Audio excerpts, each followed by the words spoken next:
চাঁদপুর হচ্ছে রেলের রাস্তা আমাদের।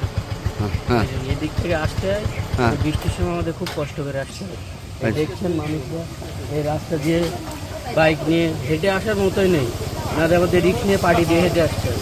আর এখানটা রাস্তা অনেকটা লং, আসতে খুব কষ্ট, আর ঠিকও হয় না, তো খুব রীতিমতো দুর্ভোগে নাকি? খুব দুর্ভোগে আছি আমরা। আচ্ছা, আপনারা কি চাইছেন? আমরা চাইছি যে রাস্তাটা একটু উঁচু হোক, একটু ঠিক হোক, একটু সুবিধা হোক আমাদের। অনেক দূর থেকে ট্রেন ধরতে না তো অসুবিধা হয় আমাদের। আপনার নাম?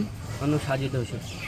যেতে পারবেন না, আপনি একটু সামনে গেলেই দেখতে পারবেন কোমর সমান জল। আমরা শুনলাম যে আপনারা বিভিন্ন রেলের বিভিন্ন দপ্তরে আবেদনও করেছেন। আমরা আবেদন করেছি, পিটিশন জমা করেছি, সমস্ত যাত্রীদের থেকে সিগনেচার নিয়ে দু রকম এই রাস্তাটা যাতে ঠিক হয় তার জন্য, কিন্তু এখনো পর্যন্ত বিগত 3 বছর ধরে আমরা কোনো রকম সুরাহা পেলাম না।